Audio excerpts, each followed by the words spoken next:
Thank you all so much for coming and participating in the program. And hopefully it's really helpful to you.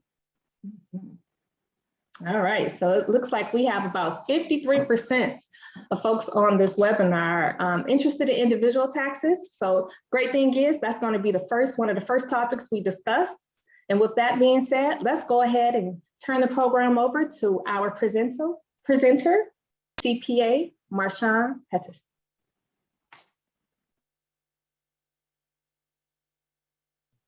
Thank you so much. I highly appreciate that.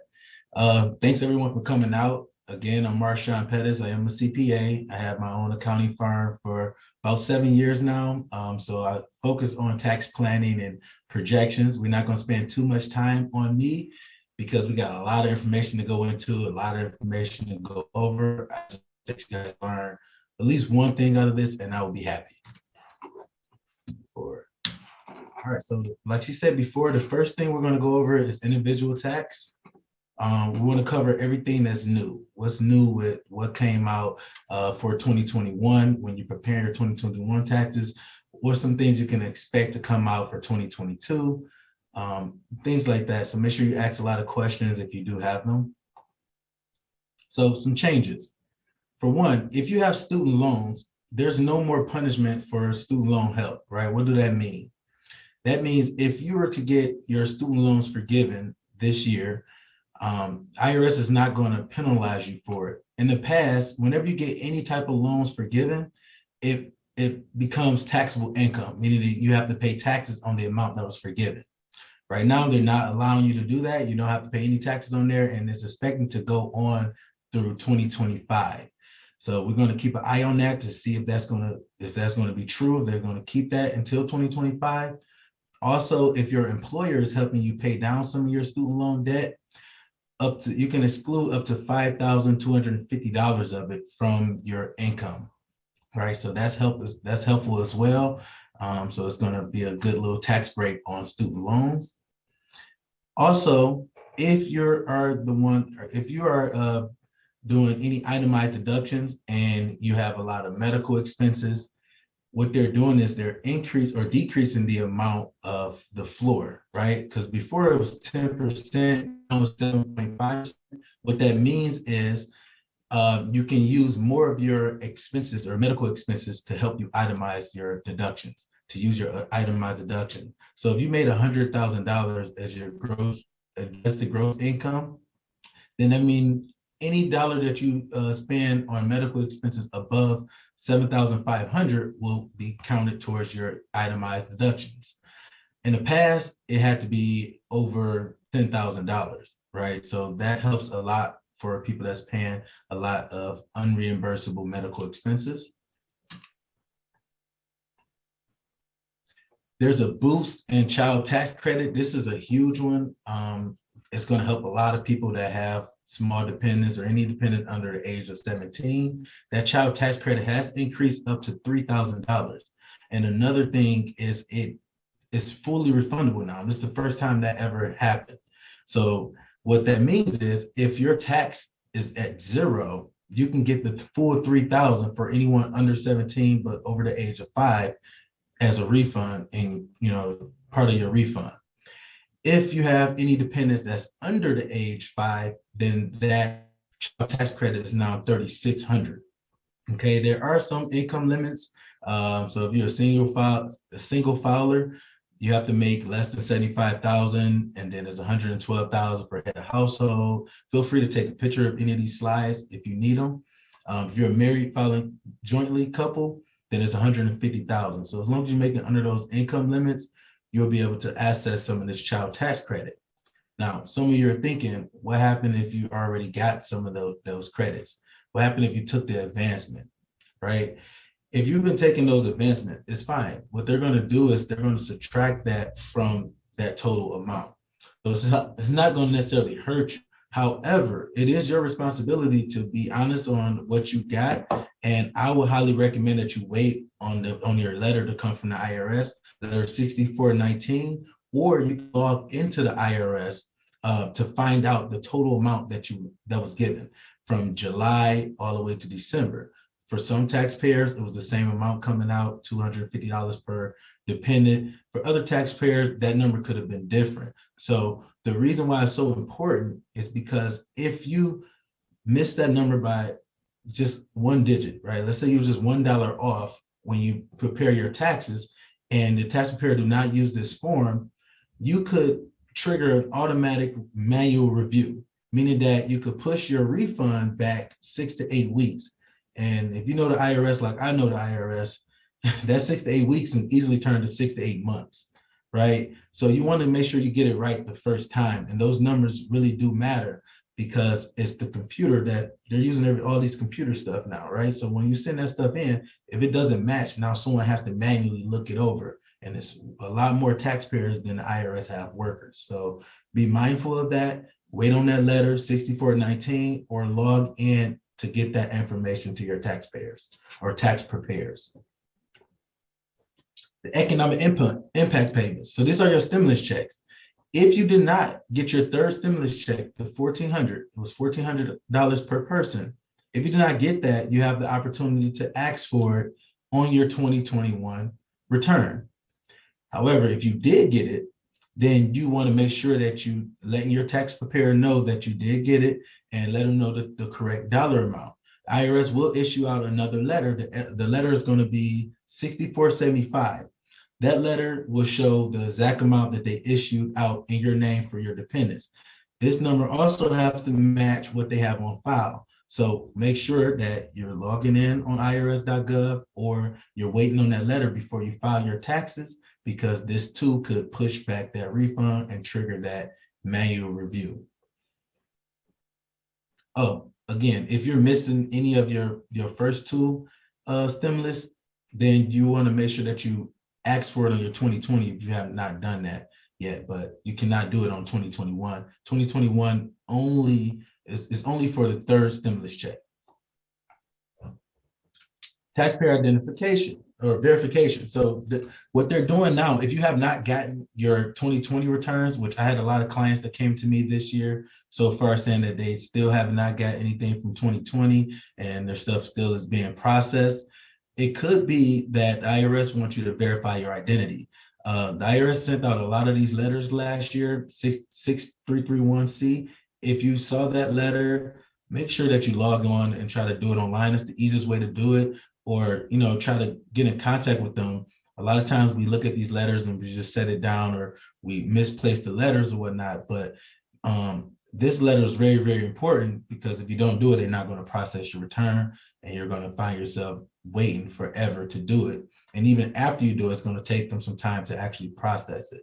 So be mindful of that. If you're one of those people that did not get their 2020, you can check into that, look into the IRS to see, is this something where as simple as verifying your identity? They're going to ask you a couple of questions. It's not a real hard test or anything like that. It is multiple choice, and they're going to ask you different things that you should know that's in, like which block have you ever lived on? It might say a street name or what city are you associated with, right? And they have a list of cities. So you just pick stuff like that to verify your identity, and everything should be good from there. They should be able to process your return. Other changes in the past with charitable donations, you have to itemize in order to take full advantage of your charitable donations or donating to church and paying your tithes and dues and everything like that. Now they're saying that you don't even have to itemize. They'll give you up to $300 of those deductions and stuff on your return, even if you take the standard deduction. This is huge as well, because once we get to the standard deduction section, you're going to notice that a lot of people are not itemizing anymore because the standard deduction is so high. It's really, really hard to itemize. Like you have to have a lot going on in order to itemize your deductions. So they're saying that even if you take the standard, you can use up to $300, and that's per person. So if you're married filing joint, then it's $600. Okay, you can use that on your return. The standard deduction did go up again. It goes up with inflation, and there's some updates to income tax bracket, which we're going to go into that a little later. But for right now, I want to talk more so about the filing statuses. A lot of people come to me and don't know the difference with the filing status, so I figured that we can add this into this program just so that you will know what your filing status is and why. Okay, if you're married and you're filing joint with your spouse, you're married filing joint. If you're married and you're filing separate from your spouse, but you guys live together, you're still together, you just want to file separate returns, you're married filing separate. Okay. Head of household, you only can be head of household if you are head of household of someone. So you have to have a dependent on your return to be head of household. A lot of times people come in and say, hey, I'm head of household. It's just me. I have this W-2 job. You cannot be head of household. All right. You will be considered single. Single is for almost everything else. Okay. And then the last one is for anyone that was married and their spouse died. You can be a qualifying widow or widower for 2 years straight if you have a dependent. So every other tax status or filing status, you have to have a dependent on your return in order to become that status. So if you don't have any dependents and you're not married, you're single. For those of you that's married but separated and you've been separated for more than 6 months, if you can prove that and have separate lease agreements or utility bills or something like that, then yes, you can become single or you can become head of household, right? So you can go back to one of those filing status if you're living separate, but you have to be able to have information to show that to the IRS. These are the dependencies.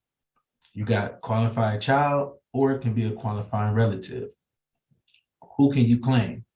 Qualified child is pretty much anybody that's under the age 19 or under the age 24 and is a full-time student. Okay, the age, they have to be younger than a taxpayer. The gross income, they can make any amount, right? They can have a job and make any amount. You can still use them. And you have to show that you support them more than 50%. The reason why I'm showing you this is because what happens when you file someone, like you say, oh, my sister said I can file her kids, and you file them. The IRS is going to ask you to prove these things in order for you to keep that credit or certain credits and stuff that comes with dependents. If you are unable to show that this person lived with you for more than half the year, right? Or show that you supported the income of that person, or show the relationship to that person, show that you guys are really related based off all of these different birth certificates, then they're going to take those credits back and they're going to say you cannot file this person. This person is no longer a qualifying child, and you're going to end up on the IRS back all of that money and some, because they're going to add interest and penalties and stuff on there as well.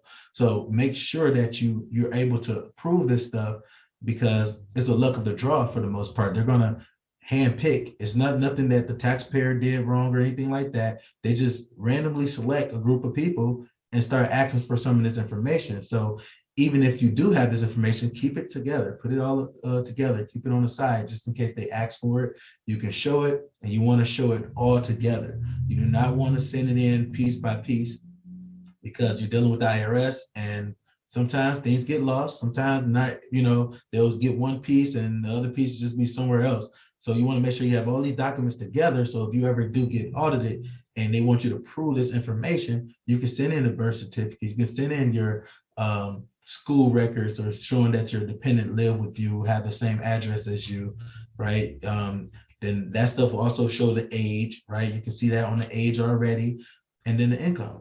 So you'll have that stuff to send in so that you can get out of that situation, or come see a professional and they should be able to help you pull that information together. A qualifying relative, you can still claim, however, you might not have access to certain credits, right? So when it comes to filing someone that's a cousin or someone that's not necessarily related to you, let's say a significant other and you're not married, I've seen that a lot, right? They can be any age, but they had to have lived with you for the full year, and you have to support them more than 50%, and they can't make more than 4,300, right? They have to make less than 4,300. I think they're going to change this and go up to the standard deduction, but for right now, that's what it is. If they make less than 4,300, you can claim that person, but you might not qualify for certain credits. You'll just be able to qualify to be head of household. Here's some of the standard deductions. What the standard deduction means is the first $12,550 you make as a single person is not taxable. Every dollar you make above that, that's what they're going to charge you a tax on. Okay, so if you can think of that, you're going to need that for later on when we go into further details on this. But this is the standard deduction. So they're saying the first 12,000 off top, you don't have to pay taxes on. And you can either use the standard deduction or itemize. The reason why we're showing you this is because in order to itemize, your itemized deduction has to be more than 12,500. Okay, and that's if you're single. If you're head of household, it's on there 18,800. If you're married filing jointly, it's 25,100. And if you're married filing separate, it's that same 12,550. So when you're thinking about itemizing, you say, hey, I want to itemize. I got charitable donations, right? I have some medical expenses. We have some state and local taxes, home mortgage interest. You add all of this stuff up. If that number is higher, then you will use the itemize. If this number is lower, then none of this stuff will necessarily matter for your taxes. It's not going to necessarily help you on your taxes because you're using the standard deduction, if that makes sense. So if you don't own your home, you don't have mortgage interest or property taxes or anything like that, you already cut one piece off of it, okay? And if you're not paying high state and local taxes, that's another piece that you're cutting out of it. And a lot of us have medical insurance and stuff. We don't have many unreimbursed medical expenses or whatnot, so you're left with charitable donations. Yeah, you can donate. If you donated 13,000 of your income, only like $450 of that is pretty much making a difference on your tax return. That's how you're looking at it. So a lot of times people come and say, hey, I donated this car and it had a value of 3,000. Yeah, that was out the kindness of your own heart because you don't have anything else to show to make up more than that standard deduction. So be mindful of that when you're looking at which deductions you're going to take, and when you're, making all your donations and collecting your medical expenses. This is how they determine which one you're using is to benefit you. Whichever is the highest is better for you. So when you're looking at the tax bracket, this is my favorite part because a lot of people that I've noticed never looked at a bracket or don't understand a bracket or don't know how to read a bracket, but this bracket actually helps you in a lot of situations. So whenever we're doing any tax planning or anything like that for our clients, we're focusing solely on the bracket, how much income they're making, so we can know how to make better tax decisions, okay? So how do you read this bracket? If you're unmarried individual, we're gonna look at the first column, right? If you notice, it goes all the way up to 37%. What this is saying is, let's say you make $100,000 and you're single. It's not saying that all of the 100,000 being taxed at 24%. It's a marginal tax rate, right? First thing first, they're going to take off 12,500 because that's your standard deduction. So it's not necessarily the whole 100,000 you got to pay taxes on, right? So let's just say the standard was when you make that subtraction and you look at it, now you're in the 22% bracket, right? What it says is the first $9,950 you make, they're going to tax that at 10%. Every dollar you made above that, up to 40,000, they're going to tax it at 12%. Then every dollar you make above 40,000, up to your tax amount, let's say 85 or 88, that's what it starts the whole 22%. Why is that important? That's important because when you think about making any new money, any additional money, like a lot of us want to go into real estate, right? You want to have rental income on the side to have extra income coming in on top of our jobs. Okay, that's fine. But that extra income is going to be taxed at the highest bracket.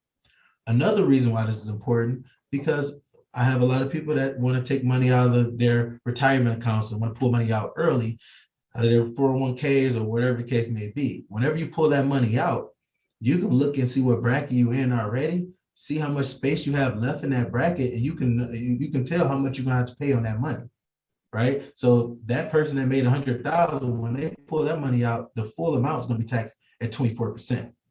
They want almost a quarter out of every dollar you took out, on top of a 10% penalty if you're over the age 59 and a half. So you want to be mindful of that. And there are things that you can do to help you when it comes to when do I take this out? When do I make this sale? When do I, that's where getting with a professional and going through this stuff throughout the year will become helpful for you. Here's an example. Let's say You made 100,000. There's the standard deduction. You at 87. This is kind of what I just talked through, but to give you a visual of it, right? First 10%, the second up to 35 is taxed at 12%, right? So only 1,000 of it is taxed at 24. Every new dollar will be taxed at the 24% until you hit that next bracket. Okay, cool. Here's some filing requirements. If you're single and you made more, rule of a thumb, if you made more than the standard deduction, you have to file your taxes. It's required, right? If you think about it, the first 12,000 they say you make, they're not charging you a tax on it, so you don't necessarily have to file, right? But as soon as you go over that standard deduction, you have to file. Okay, so that's for the single, 12,500. If you're over the age 65, it's 14,250, and this is taxable income. We're not talking about Social Security or anything that's not taxable unless you have other income. It's the other income that you make, the actual taxable income is what you'll have to file. If you're married filing joint, standard deduction again, 25,000. You have to file if you make more than the standard deduction. Same thing if you're, it's a little different. If you're married filing separate, right? If your spouse is filing, if you have to file if you made at least $5 of all ages, right? If you made at least $5, they kind of want to know what's going on. So even if you're married filing separate and one spouse is filing, the other spouse, even if they made $5, they have to file their return as well, just so the IRS can kind of match and see what's what. So that's one thing that you definitely want to know. Everything else, again, is the standard deduction. The filing season do start next week, January 24th, 2022, and you have until April 18th, 2022 to file your returns. You are able to file an extension if you need more time to get your information together. However, if you do file that extension, it does not give you an extension on payment. So you still have to pay your returns or whatever your taxes is by April 18th, or you'll be penalized for it. The extension just give you an extension on filing, right? So if you're out there and you're thinking, oh, well, I'll just wait until next year to file, I didn't really do anything, I made a little bit more than the standard deduction. I wouldn't advise that because the failure to file penalty is a lot higher than the failure to pay penalty. So you want to make sure that you're actually filing your returns. You don't want to wait too long to file, especially if you owe, because that's where the penalties comes from. This is another part that's going to be really, really important. I feel like you should learn something from this. There's a saying out there that says hard money pays off, right? But I don't think they actually completed the actual saying. The saying is hard work pays off, the IRS. I don't think they ever finished it. Why do I say that? Because if you make active income, you're going to be taxed on ordinary income on that tax bracket that I just showed you, up to 37% of your money. That's any active income. If you're actually working for it, if you have rental property and you're the full property manager and you're going out collecting the rent or anything like that, if you have W-2 income, if you're actually going to go do the work, that's active income tax on an ordinary income basis. If you have passive income or portfolio income, passive income is more so like royalties. You made a song and you just get collecting royalties on that song, or you're in a movie or something, or you have rental where you have a property manager and you're not actively in that rental process. They're just collecting the money and stuff for you and just giving you the cash. That's passive income. You're not working from it. When you take yourself out of it, or you use your money to make money, you put money in certain investments where they give you interest on your investments, you live off the interest, you don't have active income. Now it's considered capital gain. It's a big difference between capital gain and the money that you work for. Capital gain has their own tax brackets where the first 40,000 you make, you don't have to pay anything. It's a 0% tax bracket, okay? And then if you notice, the highest rate that you'll be paying is 20% as opposed to 37%. So if I put that in an example, I always ask my student, if you had $1 million, what would you do with it? First thing they do is say, we'll spend it, right? They'll buy this and buy that so they can make more money. That's how we're conditioned. We think we're going to just buy and spend in order to make more money. But if you put it in some type of investment that's going to pay 10%, you'll get 100,000 a year. The 100,000 will be considered portfolio income, right? So if you had 100,000, say you married, filing joint, down the taxable income is 74,000. But as you notice, as a married filing joint couple on this page here, if you married filing joint, it's right here. The first 80,000 you make is not taxable, 0% tax rate. So you're not going to pay any taxes on that money, right? Off the whole 79, 74, you're not paying any taxes on that because it's portfolio income. So that's how the rich don't pay that much in taxes or whatnot, because a lot of them have investment incomes and portfolio income where the tax bracket is a little different than the personal brackets, right? And for the sake of time, we're just going to go over some of these credits, and then I know we want to jump into the questions and stuff, but these are credits here that's available. We have the only refundable credits that's there that you can actually boost up your refund is the child tax credit, the earned income credit, and the American Opportunity Credit. So you actually have to go to school, and it's the first 4 years to get the American Opportunity Credit, right, of $1,000 that's refundable, or you got to have a dependent. For both of these other credits, you need a dependent. Everything else is just helps you pay down your taxes. So the dependent care credit, paying for daycare or something like that, it just helps offset the tax that you owe. It's not going to be a refundable credit, so it's not going to boost your refund. Lifetime learning credit, any higher education outside of college, after your 4 years, you can get this at any age, at any time, whenever you enroll in higher education, but it only pays down your taxes. If your tax is already zero, the credit's not doing anything, it's not refundable for you, okay? Earned income credit, this is what it will look like. As long as you make it under these amounts, you can get up to, like, you see those signs when you're driving throughout Detroit or whatever area you're in, I'm pretty sure you see the signs as well. Hey, 1 kid, we can get you 6,000, and 2 kids, we can get you 10,000, right? This is what they're looking at. They're looking at the earned income credit, and it's based off your income, however much you make. If you have 1 kid and you make under 42,000, you can get up to 3,600 in earned income credit for that 1 kid. But you have to make under a certain amount, and you have to make over a certain amount in order to get these credits. Here's some of the best practices. Make sure that you gather all your year-end documents together before filing. Like, get everything that you can together, because if anything's missing, like I said before, it's going to push back that processing time. IRS is going to have a harder time processing. Somebody have to manually review it, and then that's when more issues could come up. You're not going to see your refund for a while. Make sure you read your full return before signing it, because I just showed you that information on how people get you those refunds. It's easy for someone to just put numbers on your return just to show you a higher refund, and you think, oh, this person probably know more than the next person.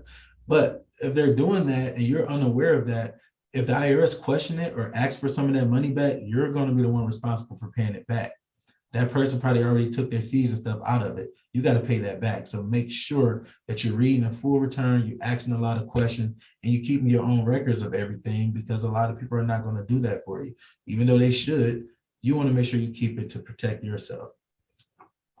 All the different stuff that you can find, like additional information, you can find that right on the IRS site, irs.gov/help/ITA. This will take you to, if you have any of those questions in the back of your head, like, oh, can I really file this person? Can I really claim this person? Would I qualify for this credit or that credit? What's my filing status? If you have any of those questions, they literally, you can click on there and do a whole stimulation. They're going to ask you a couple of questions, and it will tell you if you can or if you cannot, how much you should get back, how much you shouldn't, what your withholding should be. It will tell you all of that information on the IRS site from the IRS, so you can kind of figure that stuff out, you know, on your own prior to getting your return done and after, just to make sure that it's done right or correctly. So we definitely want to take some time for some questions.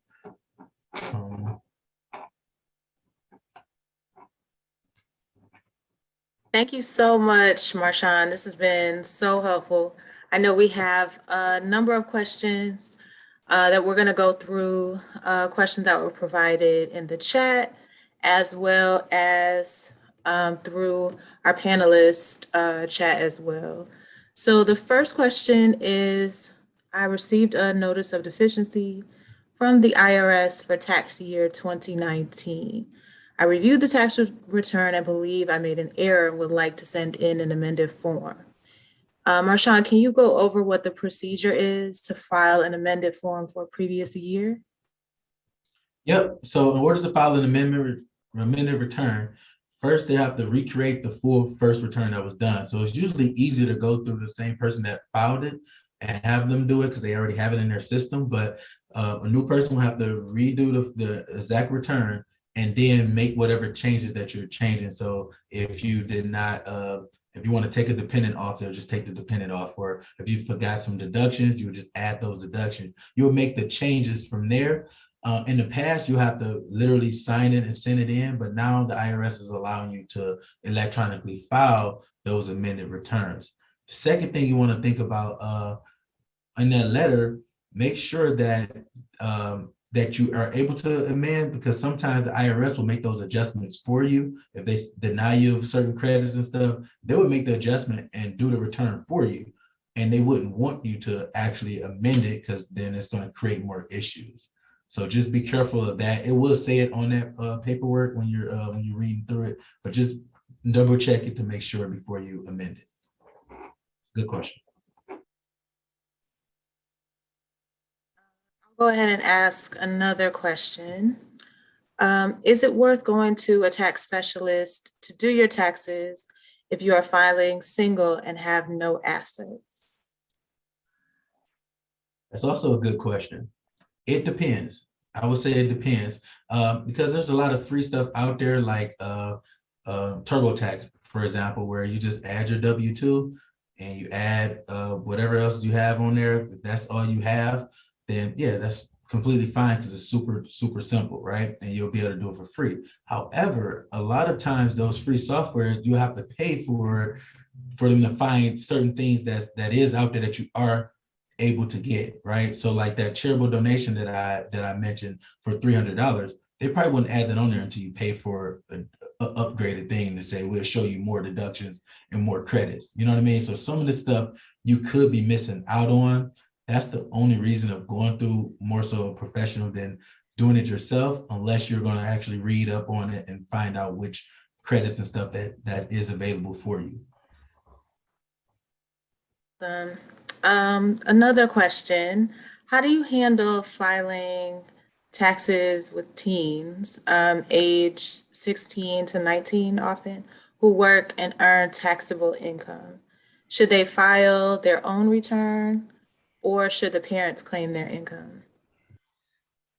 Good question. So it would be both. The parent can still claim them, right? The parent will still claim them to get, because they're still qualified as a dependent under that parent. So they can still get certain credits and get access to certain credits. That teen can also file a return. They would just have to say that they're a dependent of another tax preparer. It's like one button, or not button, but it's one box that you have to check on the front of the return. And that person can still get certain deductions. It can still get a refund because a lot of times the teens are paying taxes when they don't necessarily have to, right? It's depending on the income that they're making. So a lot of times I see both the parent and the teens both get their refunds due to them. So that's how I would do it. Make sure that they do that though, because if they don't. Okay, awesome. Good question, just for clarification. Mm-hmm. In your 2021 tax bracket slide, the income that you mentioned, is that gross income or adjusted gross? 2021 brackets, let me see here. Keep that one. Yes, it will be your adjusted gross, right? So they would subtract your standard deduction first because the first 12,000 or 25,000 is not taxable. So every dollar above that, once you subtract your salary from that number, I just subtract 12, just be on the safe side. Whatever your salary is minus 12, then you'll look at this bracket to figure out, you can come up with the exact tax amount. Okay, thank you, Marshawn. So our next question is, for a married couple who files jointly and household AGI is high, over 150,000, does it make sense to select single and zero on your W-2 to reduce tax burden at filing. I heard that if you want to reduce the amount of taxes you pay when you file, that is the way to do it. Any thoughts on that? Yes, because when you do married one, right, the IRS is not going to take out as much because they don't know how much each spouse is making. But if both spouses have a substantial amount of income, or both spouses have income that's similar to each other, then I would definitely do single one or single zero. Single zero, you should always see some type of return or whatnot. I normally say single one because I'd rather owe a little than get a refund of a little, just because that money you're not making any interest or anything like that on there. It's just giving the IRS a free loan, right? So a refund is technically a bad thing if you're depending on your income. Okay, thank you. So the next question is, I've heard about verifying tax estimates by the end of January. Why is that required? Verifying your tax estimates, Yes. they want to know how much you paid in. So if you're like well, we're gonna find out in the next section, a contractor or something like that, or if you make estimated tax payments on top of your withholdings or whatnot, they want to make sure that you're verifying the amount that they have on file. They have to make sure that they can match it so that they can easily process your return. Because if you mess that number up, if you say, oh, I think I did 3,000 last month and it was only 2,000 last month, then the IRS will have to manually make that adjustment, which takes them longer to process the return. So that's why they want people to verify all of these different things. You're going to see a lot of questions and stuff change when you file your return this year. Okay, thank you. So our last question for now, and Marshawn, I don't know if you can answer these later, but the question now is, if you have a hotel for a working meeting, can you have 100% of that for deduction?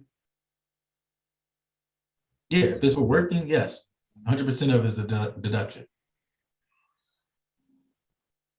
Okay, thank you. We still have more questions, but maybe you can answer them a little later. Yeah, we can. I'm trying to figure out how we're gonna do that, but we can basically take all the question that wasn't answered and then have that sent out or posted somewhere. You know, once I'll be able to figure it out. We'll figure it out for you. Okay, thank you. Cool. We're on.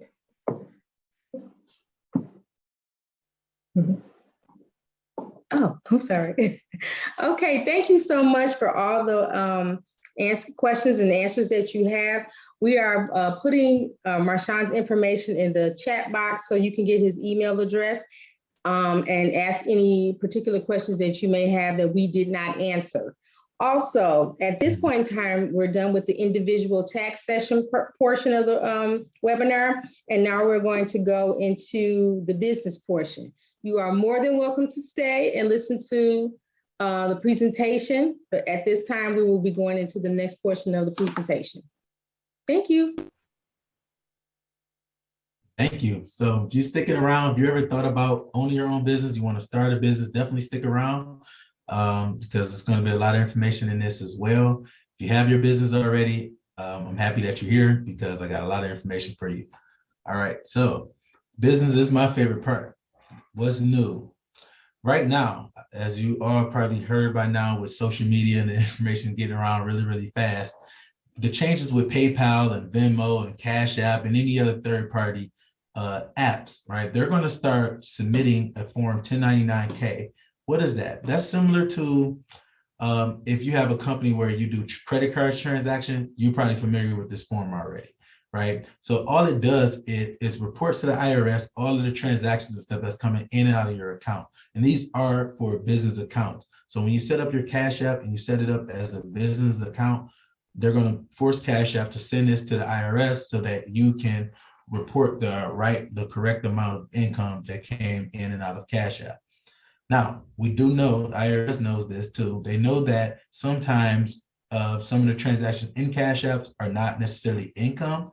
It could be someone, a loved one giving you some money or something like that, right? For those, there are ways of taking that out of it or whatnot. You're only responsible for the actual income of it.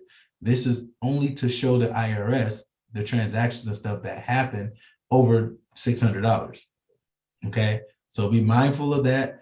Another thing is if when you do your return and you put your income and stuff on there and you don't count any of this income, you could have issues. They're going to say you're missing income. So that's another thing that could happen. Okay, so just make sure that you're using this form when you do your taxes and that the income that you're putting on there is matches the actual income that you made from Cash App on top of any invoices or any other way that you receive money or funds for your company. Oh, another thing is it's not going to start this year. It's going to start in 2022. Throw that out there real quick. So following requirements. If you're self-employed, right, and you made at least $400, you have to file, right? It's a little different with self-employed people because with W-2 income, like we showed in the last, and individuals or whatnot, they can make up to $12,000 not to pay any taxes. It's the same for you as a business owner. However, the difference is the Social Security and Medicare portion of it. When you're an employee, the company, the employer has to pay half of it for you and you pay the other half. So whenever you look at your W-2, it's five things that could possibly be coming out. They got federal income taxes, or even if you look at your check stub, it shows it on there too. Federal income tax, state income tax, depending on what state you're in. It can have local income tax, depending on what city you live in. I've seen some Detroit people out there. I know you're going to see that coming out your checks, hopefully, or you're going to owe something later on. But city, then you got Social Security and Medicare. Those are two you cannot get away from, that they're going to charge you, even if you go exempt on everything else. Social Security and Medicare is going to come out. I'm going to say that multiple times throughout this because that's going to be huge and important when it comes to figuring out how you want your business structured. Okay, so make over $400, you must file a return. Make sure you take a picture of this screen here. This is probably one of the most important screens when it comes to businesses, right? And this are all the deadlines. If you're a sole proprietor, meaning that it's just you and you own an LLC, if it's just you, you're a sole proprietor. That's how the IRS is going to look at it, right? If you're an LLC and it's a single member, meaning it's just you, you're going to file a normal 1040. You're not going to have multiple tax returns. So you can't say, oh, I want my business return to look like this, and then there's my personal. It's going to be one return, and you're going to complete a Schedule C. Regardless of how big the company is, right? The Schedule C is used to show this is how much income you made. These are all your expenses. This is what's net, okay?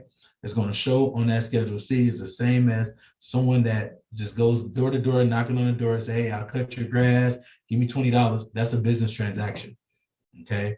So whether you had an LLC paperwork in or not, that's considered a business.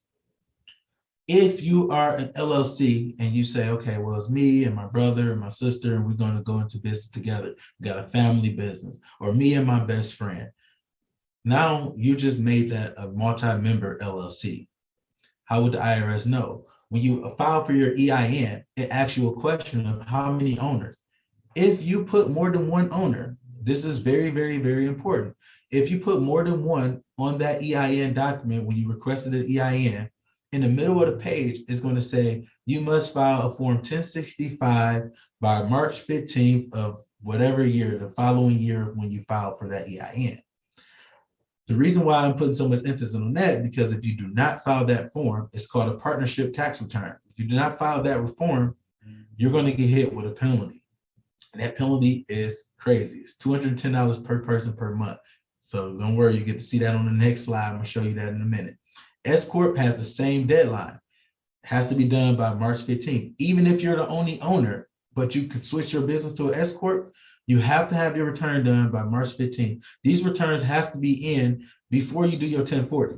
Okay, the S Corp, it goes on the 1020S. 1120S, I should say, 1120S, and it must be filed by March 15th. File both of those returns before you file your 1040, because you need what's called a K1 to show a summary of what you did in that business. You take that K1 to your tax preparer, and then they'll be able to complete your 1040 based off that information. But those returns are due first. If you have a C Corp, that's due normal tax deadline, April 15th, 2022. If you notice this one the 15th and not the 18th, right? They still want you to get that done by the 15th. That's the Form 1120. If you have a nonprofit organization, you got 5 months after your year end. So if you change your year end and your year end is a different year end, let's say June, you got 5 months from June. But for anyone that has the regular calendar year, you have to get that done by May 15th. It's highly important that you do your 990s. If you made under 50,000, there's a super easy way to do it. Just go right on irs.gov. It's called a postcard, a 990 postcard. Only takes 3 minutes to do, because if you don't, for 3 consecutive years, you're going to lose that tax status. I've seen that happen across the board with a lot of nonprofit organizations.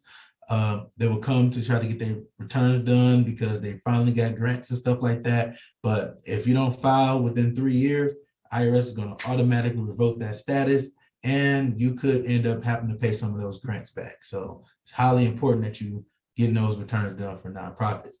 Now, going back to that penalty that I was talking about for partnerships and S corps, that penalty is $210 per partner per month until you do that return, right? And the max is up to 12 months. So that number can jump up really, really fast, and that's per year. You know, and a lot of times people say, oh, I started this business and yeah, it was me and my best friend and whatnot, and then we ain't really do nothing with it. And then she dropped off, but I still got the company, right? And now I'm ready to file taxes and stuff. But because you did that EIN and they were looking for that report or whatnot, you're considered a partnership. If that partners leave, you're no longer a partnership. It's like almost making a whole nother company, right? So that it has a lot to do with it has a lot to do with just understanding and just knowing what's going on and whatnot. So if you are looking at these partnerships or S corp, make sure you're seeking out the proper help, because it's going to cost you way more if you do not. Okay, S corp is the same way, same penalty, $210 per month per person for 12 months. You're going to start seeing this as a contractor. If you're a contractor and you do some contractual work for someone and they send out that 1099, it's no longer 1099 miscellaneous, 1099 NEC, right? If you have this, you're considered a contractor, you're considered a business owner, okay? Even if you don't have a business. Like I've seen a lot of nurse practitioners that get W-2s and some of these 1099 forms through, you know, the jobs and stuff that they're working because of how they're set up, right? If you have this, you're considered a business. You're still going to have to do a Schedule C, or if it's small enough, you can get away with having it as just other income, right? So it just depends. But if this makes up the bulk of your income, then it's going to be looked at as a business.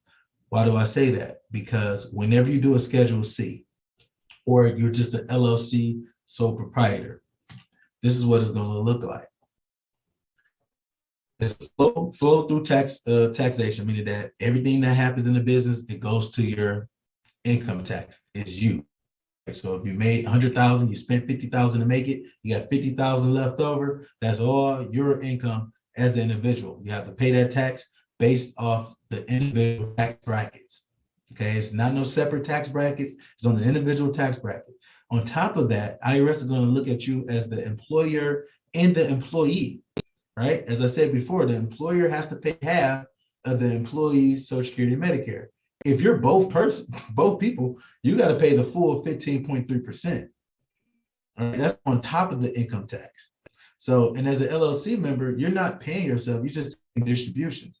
Why? Because all of the money that you make as an LLC is your money anyway. You have to pay taxes on it anyway. So you wouldn't have a W-2 from an LLC company. You're not going to get check stubs and stuff like that or whatnot. So it's going to be, you just take distributions and you can't use those distributions as a write-off, right? All of that stuff is your personal income. It comes off of the profit and loss statement. It's on your balance sheet. So it's not going to help you tax-wise. It's actually going to hurt you because everything you bought, personal items and stuff, you got to pay taxes on that money because it's your money that you took out as distributions, if that makes sense.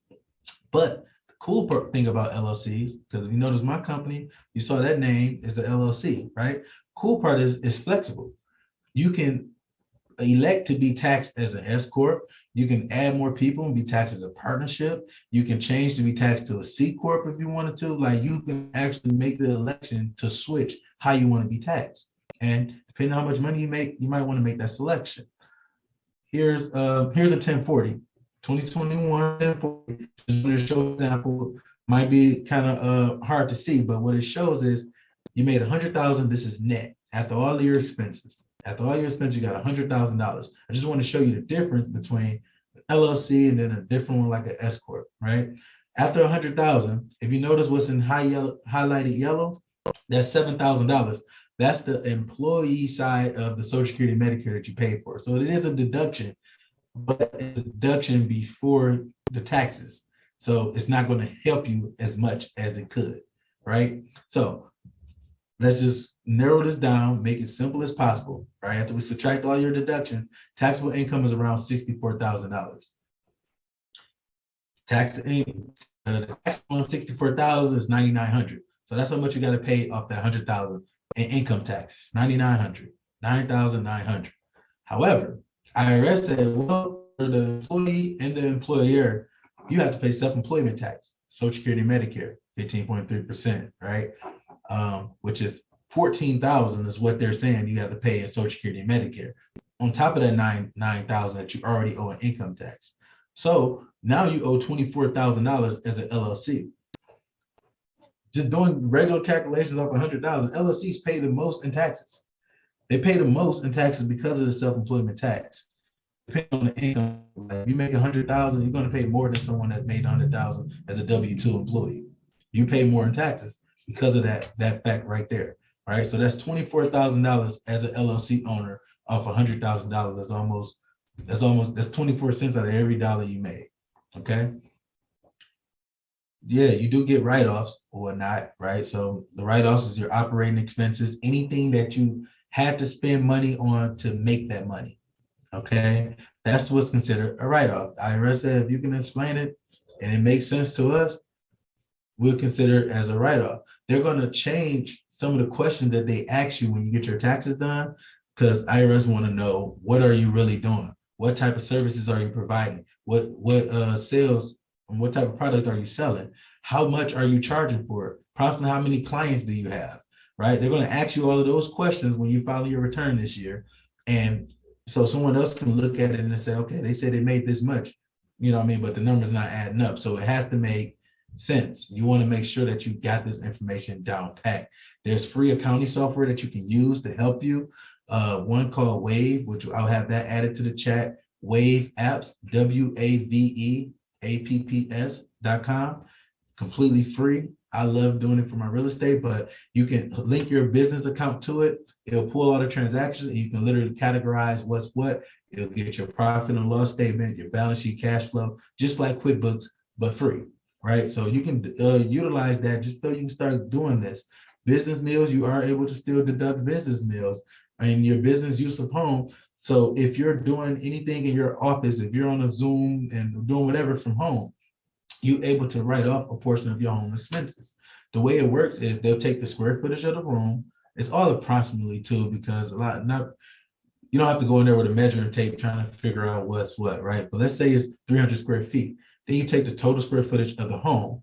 When you divide the two, that's the percentage of the mortgage that you can write off, or the rent that you're paying, the utilities, because you got to use a portion of those utilities, the internet, the water, right? All the different stuff that you pay already at home, you can use that as a business deduction on your return. Same thing with auto expenses and whatnot. If you're using a car, you're paying for gas, you're paying for tolls and parking and miles and stuff. They have so many different things that you can do as write-off that you can put on your returns. Traveling expenses, you just want to make sure that you're able to explain that if the IRS was to ask you and you have documents to show these are your actual expenses. Nowadays, people don't really keep up with too many receipts because they fade away, but you got bank statements and stuff that will show exactly where you went, what date, and all of that stuff that you can utilize as long with those tax deductions, not tax deduction, but those accounting reports that I told you about with Wave.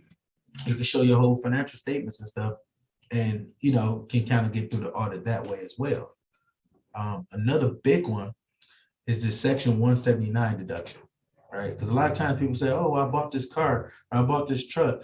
or I bought this printer, right? Or computer. Whenever you buy big ticket items, you're supposed to depreciate it. What it means is you can't write the full amount off in the same year. Okay, so if I paid for a MacBook and I paid $2,000 for a MacBook or something like that, I can't write off the full 2,000. I'm supposed to take that 2,000, divide it by 5, and then write it off every, a little at a time for 5 years, because it's expected to live or have a life of over 5 years, right? That's how depreciation works. But this section 179 deduction allows you to write off the entire amount in one tax year. This is huge for like anyone that's doing trucking businesses and you're buying these trucks and stuff. Even if you lease it or finance it, right, or just bought it outright, you can use the full amount to write off, right? So this deduction is definitely worth looking into, or any other big equipment and stuff that you're buying for your company. The IRS encouraging you to get this equipment, because with this equipment, you should be able to make more money eventually, right? Now, if you use it and you wrote everything off in that 1 year, you don't get that depreciation every year after, because you already fully wrote that asset off. So if next year you make more money, you don't have that extra deduction there anymore, if that makes sense. So you end up paying a lot of more taxes that following year. But another thing that people don't know is with some of these companies and stuff, the loss, you can carry it forward.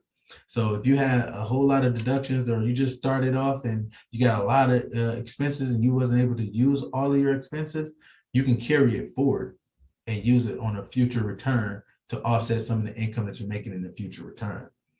And that's why I want to talk about the S corp, because that's what people are doing with this S corp.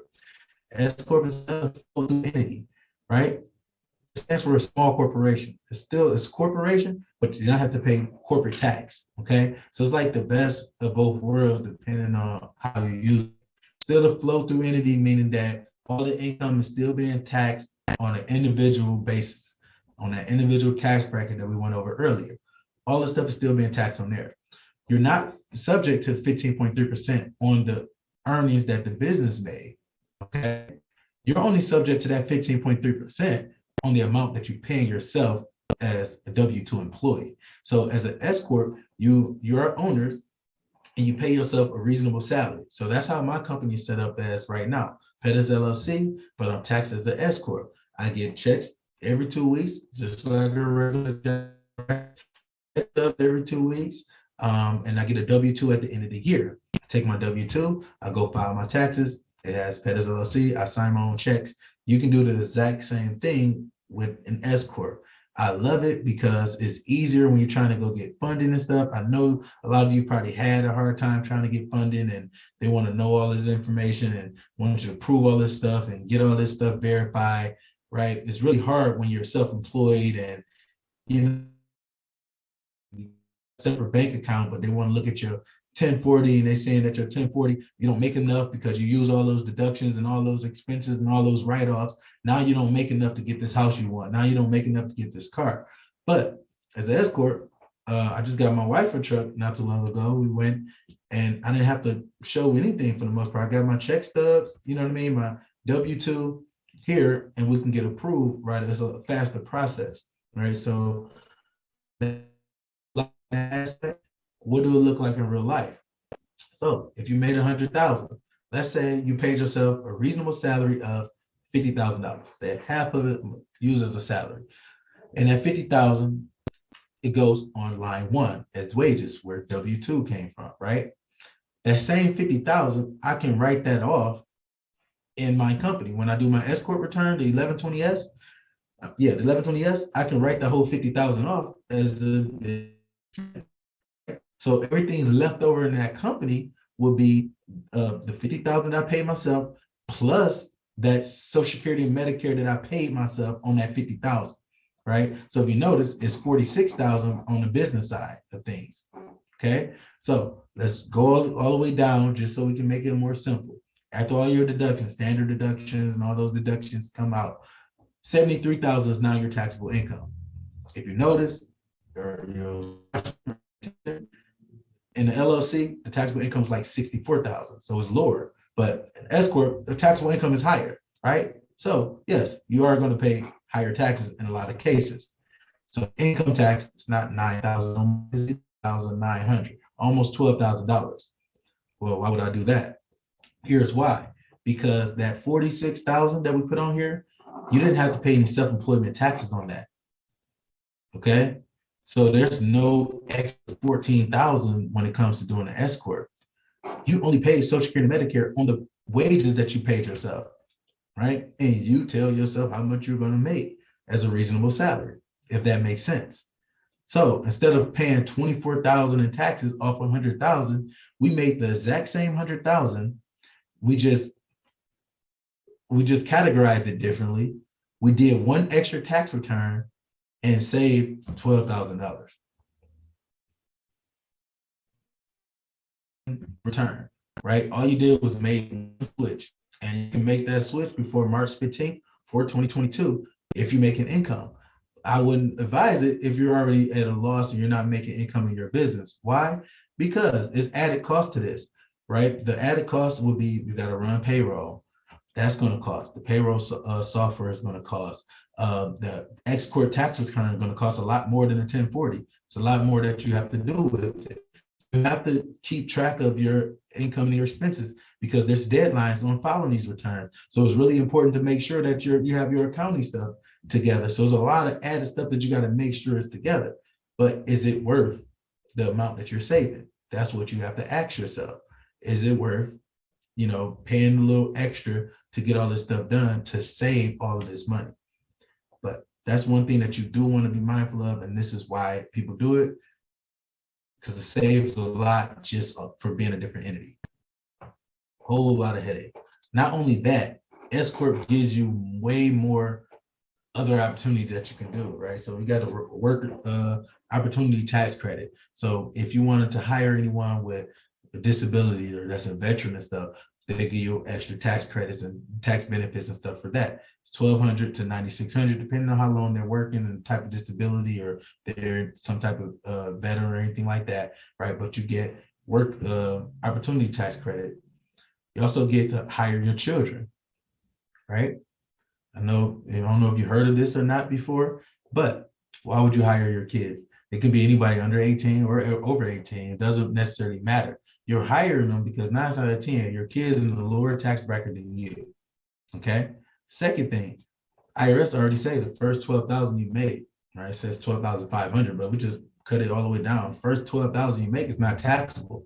So you literally can pay your kid $12,000 to do work for you, right? And you can write that full 12,000 off, and your kid don't have to pay taxes on that. You already have to fund their prom. You already got to fund, make sure they eat. You know what I mean? You already have to do this. So why not hire them and have them, give them an actual position, give them certain things to do, and you know what I mean? Why not do that and pay them so that you can get this deduction on your tax return? You're paying it anyway. The second option is not doing this, right?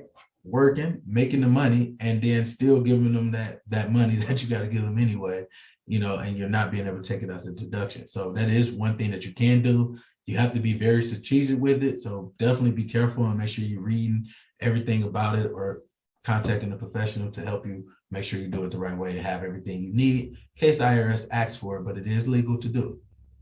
There's another strategy right here that some people do where you could rent your home to your business, right? So let's say you have a group meeting at your home and you have some people coming over that's helping you with your business strategy, or y'all got a vision board party, right? A lot of people are doing that right now. You have a vision board party and you want to just get things together for your business. You literally can pay yourself to rent the space in your house, the basement, the garage, wherever you're going, the front room, living room. You can pay yourself to rent it, right?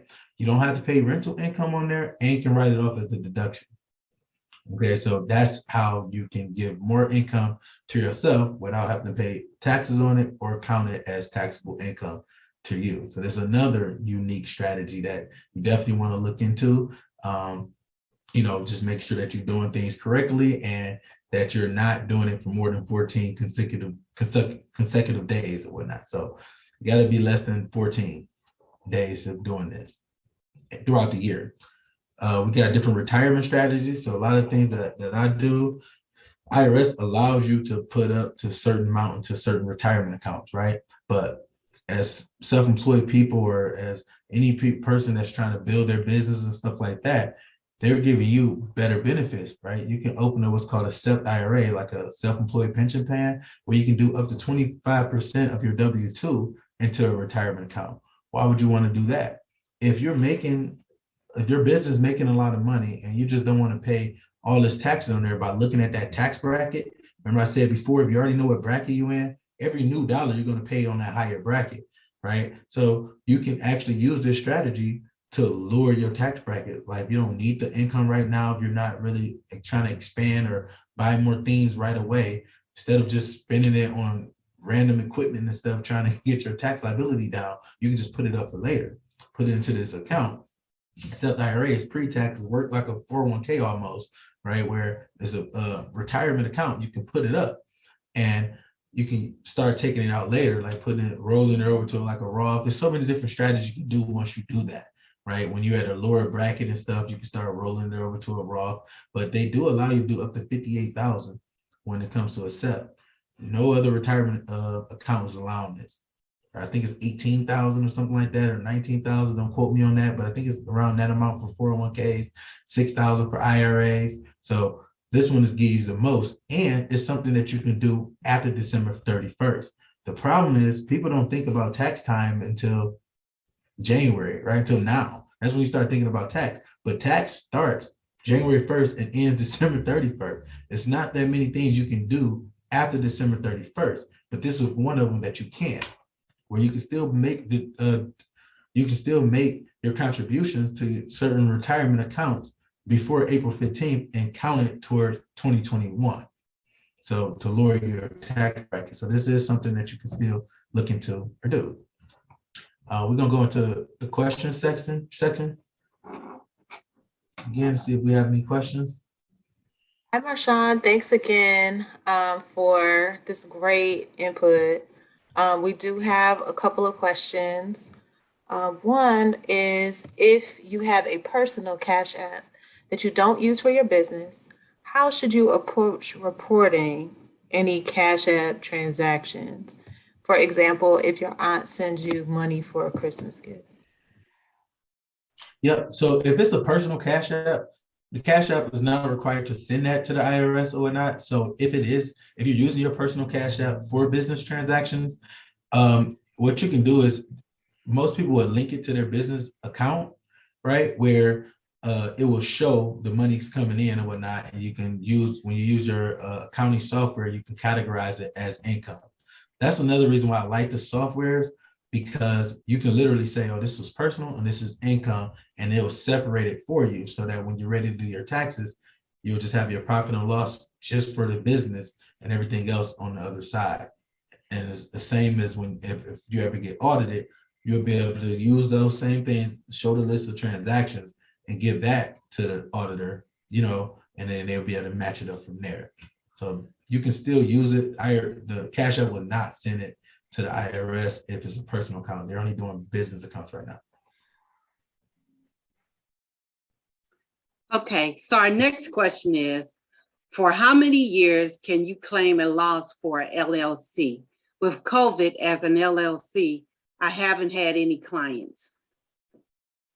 Yep. So IRS rule of thumb, you can do it as many years, but the problem is this: after 3 years, the IRS could rule it as a hobby, depending on the type of business, right? So everything depends on the type of business that you have. So most people that have businesses, if the purpose of a business is to make money. So if it's losing money every year and you're using that to offset your ordinary income, IRS can look at it and say, okay, so this person says that they sell clothes, right? But no one's buying their clothes. We're going to rule this as a hobby. And if they do that, then they can go back and say, okay, well, none of these expenses we're going to allow you to use. So it just really, really depends on the business, because you can prove that, it's still a business and this is what I'm trying to do. They do have stuff where you can appeal it if they do rule it as a hobby, but that's the risk that you're taking when you're doing all of those losses every year. You just want to show that it's getting better. Okay, thank you for that. The next question is, can you explain making estimates? Tax payments to the IRS. Do you increase your estimated payments if your income goes up in that year? Yep. So what the IRS says, they say, hey, we're going to penalize you if you do not pay taxes at least 4 times a year, right? So in order to avoid penalty, if that's the route you're trying to go, just avoid penalties, they say that you can look at whatever you owed last year, whatever that amount was. Let's say it was $1,000. You can divide that by 4 and pay those in 4 equal installments, right? You have to pay 100% of what you owed last year to avoid the penalty. Now, to answer your question, if you know this year you're making more money and you want to pay a little bit more, I would definitely advise that. A quick way of trying to figure out like how much you're going to have to pay the IRS at the end of the year, just estimate how much you think you're going to make, look at what you made so far, times about 12 or however many months left, estimate how much you think you're going to make, right? So just throw a number out there, always overestimate, say 80,000, subtract 12, and then use that tax bracket, right? Use the brackets and you can kind of determine it that way. They do have stuff on the IRS site now that you can use for that. It's in that link that we sent out. On that link, you should be able to find it to figure out exactly how much estimated taxes you want to pay.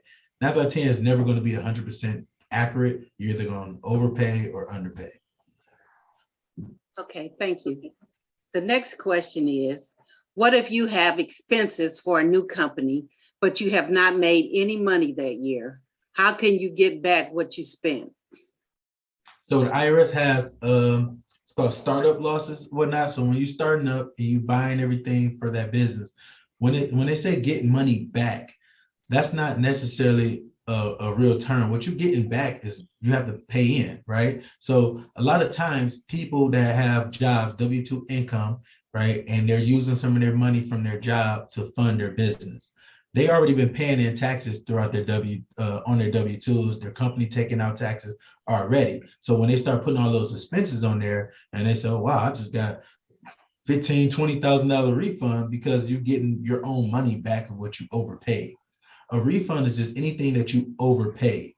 So yes, you are able to use those losses, but if you don't have any other income or you didn't pay anything in, let's say you went exempt or something like that, don't expect a refund because there's no refund there. Only if you're getting certain credits that's refundable, okay? Some of those losses you are able to move forward. I think I explained that before too. You can use some of those losses to move forward. So it does still make sense to put all of it on there.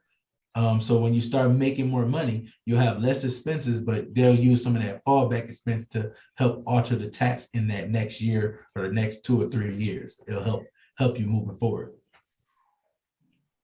Okay, thank you. So I have one last question. If you hire a veteran as a contractor for home improvements, do you get to apply the vet tax credit? Nope, that's only for employees. So that's as hiring a contractor, meaning that the veteran has his own business, right? That's how they're going to look at it, and they have other credits and stuff for that. But you have to be a W-2 employee for you to take advantage of some of those. That's what they mean when they say hiring someone in and whatnot. They want you to pay their Social Security and Medicare, and so that's what they're speaking of in that. Thank you so much, Marshawn. No problem.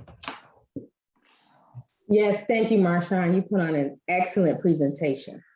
The Economic Development Committee would like to thank our speaker, Pettis LLC, led by Marshawn Pettis. I'm sorry, I'm messing up your name. Individual taxpayer presentation. Pettis LLC, led by Marshawn Pettis, small business presentation. And again, thank you so much, Marshawn. We really appreciate it. This was very informative. Do you have any social media sites you would like for us to share where we can like and follow you? Yes, you can follow me on the accountant. I can probably add that to the chat, but yes, Pettis the accountant on Instagram and just Pettis LLC on Facebook. Thank you. All right, wonderful. Thank you so much. Yes, thank you. We also want to thank our ongoing partners in economic development programming, the Torch Wisdom Foundation and Fifth Third Bank. Also, there is a free service that is offered in Aid Society. The service deals with any household income that's less than 57,000. So we are also going to put that in the chat for those that might be below that threshold and want to reach out to them for free accounting service. That way you're not doing it yourself. We will also have that information available on our website this weekend sometime. You can go to deltasac.org/tax tips. That's deltasac.org/taxtips. Again, we want to thank you all for joining us this evening for your commitment to becoming a more informed citizen. Now we'll turn the program over to our first Vice President, Venus J. Brown. Thank you. Yes, thank you so much. Thank you so much. As mentioned, I am the first Vice President of our Saxational Southfield Alumni Chapter, and on behalf of our President, all of our members, thank you all for joining this evening. Economic development is one of our many national program committees I have the pleasure of working with. So I want to thank the chairs, Terry Faison, Angela Whitaker Payton, Rhonda Wilson, for bringing an excellent program and being excellent financial stewards and ensuring we have the knowledge and access to tools. And I'm calling Mr. Marshawn Pettis a tool this evening, but tools with this phenomenal tax and business forum, made possible by the event leads, Latanya Edwards and Angela Wise Weeks, and those helping the event this evening, like Benicia Kuzan and Michelle Clark. There was a wealth of information shared, pun intended, and I pray it was a deposit in your knowledge bank. Now, Marshawn, what you doing this time next year? Because the committee said you're already hired to come back. So you better mark your calendar, and all of our participants, same thing, mark your calendar to be back here next year. Thank you to our Information Communication and Technology Committee for your behind the scenes assistance, and be certain to visit our Southfield Alumni Chapter website and our social media sites, and continue to join us for informative financial, health, education, and social awareness programs. We will be posting relative information shared this evening, so be on the lookout. And then if you have some high school, college-bound students, join us this Saturday for a scholarship resume workshop at 10 a.m. Finally, be certain to complete our evaluation. It will become available at the end of this session. Thanks again. Take care of yourself and take care of one another. Have a good night.